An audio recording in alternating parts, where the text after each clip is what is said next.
Siapa yang sampai hari ini nggak tahu yang namanya Pinocchio? Pinocchio adalah salah satu dongeng pas kita masih anak-anak yang menceritakan seorang boneka kayu yang punya ability untuk bisa berbohong, dan ketika dia berbohong hidungnya jadi panjang. Hidungnya loh ya yang panjang.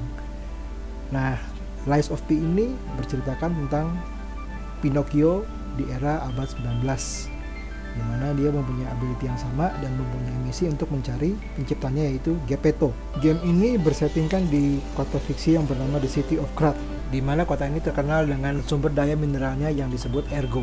Bahan ergo ini juga bahan yang digunakan oleh Geppetto dalam membuat boneka-boneka ciptaannya agar lebih hidup dan bisa menyerupai manusia biasa. Nah, boneka-boneka yang banyak diciptakan Geppetto ini akhirnya terprovokasi oleh grup sirkus untuk membantai dan membunuh semua manusia yang ada di kota ini. Kalau bicara sirkus, sound familiar ya sama dongengnya. Game ini diberikan judul Lies of P. P di sini nggak ada hubungannya sama sekali sama alat kelamin. Game yang bergenre action hack and slash ini grafiknya tuh lumayan apik banget. Walaupun gue mainnya masih di dalam settingan high. Game ini dipublish oleh NeoWiz yang adalah perusahaan Korea. Kalau kita udah bicara Korea, biasanya mereka itu orang-orang yang pakar kalau mau bikin sesuatu cerita yang sebenarnya horor jadi sedih banget sampai nangis-nangis, menyayat hati dan batin remuk. One of the most noticeable visual, ya potongan rambutnya. Lo lihat aja potongan rambut karakter ini, Korea banget kan? Ekspektasi gue mainin game ini sangat tinggi karena gue sebelumnya belum pernah denger Korea itu sukses bikin game dengan genre kayak gini. Tapi anggap remeh gue ternyata salah, karena game ini turns out keren banget. Pas gue mulai main game ini gue nggak aware ya kalau kita harus main dengan sistem locking target. Jadi gue mikirnya ya kayak kita main God of War aja, lo sembarang mukul pasti kena. Ternyata lo harus lock in dulu sama target lo supaya lo bisa fokus sama tuh target, baru lo bisa ngarahin hit lo ke target itu. Dan environment scaling itu ngaruh banget. Misalkan lo berantem di antara pilar-pilar, lo mukul, ya senjata lo akan mentok pilar. Bicara senjata, si Pinocchio ini bisa menggunakan pedang, kampak, tombak, dan juga mengadopsi sistem upgradable. Jadi lo bisa upgrade senjata lo dari item dan power ups yang lo dapet, atau juga lo bisa beli dari merchant. Gue juga bisa mix and match semua senjata dari gagang, kepala, body sesuai kemauan lo. Yang bikin gue rada ilfeel ya, cara lo ngehit di sini saat lo memencet kombinasi button jadi kayak latah dan lo nggak bisa stop. Jadi lo mencet 4 kali ya dia akan mukul 4 kali tanpa lo bisa cancelling atau undo.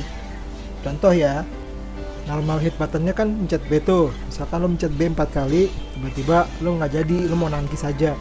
Nah, lo mesti nunggu 4 kali hit itu keluar baru lo bisa mencet nangkis. Jadi defending di sini atau shielding rada-rada susah gara-gara kombinasi yang nggak bisa di override itu. Kalau lo udah terlanjur mencet hit terlalu banyak. Setiap lo mainin main mission di sini, lo selalu akan menghadapi boss atau raja di akhir level. Raja ini nantinya akan ngasih lo key item untuk lo proceed ke level berikutnya. Karena gamenya bertemakan Pinocchio, maka setiap puzzle pertanyaan di game ini lo harus menjawabnya dengan berbohong. Kayak di sini ya, sebelum masuk pintu gue ditanya dulu apakah lo puppet atau manusia. Nah, gue jawabnya puppet. Nggak dikasih masuk dong karena gue jujur. Awal-awalnya gue rada terjebak sih karena gue kan orangnya jujur ya, nggak bisa bohong. Satu lagi yang kadang suka bikin gue pusing, game ini nggak disediain map. Jadi lo harus bener-bener ngafalin lokasi, jalan, gang, dan tempat dimana lo akan eksplorasi. Tapi untungnya game ini masih nyediain checking point, yaitu Starblaze kayak yang ada di sini nih. Starblaze ini fungsinya juga nantinya lo bisa pakai untuk instant traveling dari satu titik tempat ke titik tempat yang lainnya. Starblaze ini juga bisa lo pakai sebagai tempat untuk upgrade senjata lo, upgrade level skills lo, dan juga modified weapon yang lo punya. Dan kalau kita ingat versi Disney-nya, lo pasti tahu Gemini dong, si jangkrik yang jadi temannya dia itu, yang suka nasihatin dia. Nah, di sini jangkriknya itu adalah robot. Dia biasanya akan datang secara random buat nasihatin lo harus pergi kemana, atau ngasih lo clue surrounding lo.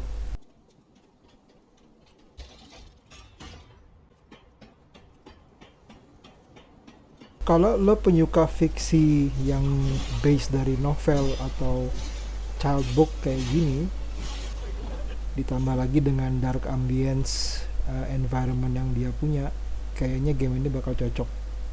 Gue juga sebenarnya suka sama game-game yang based story-nya atau mungkin sejarahnya yang udah gue tahu, tapi tetap bikin gue mikir harusnya kan nggak kayak gini ya ceritanya gitu loh. Jadi penuh plot twist yang nail biting banget, kadang mirip sama aslinya, kadang nggak mirip, kadang malah nggak nyambung, tapi overall keren lah. 7 out of 10 kalau buat gue.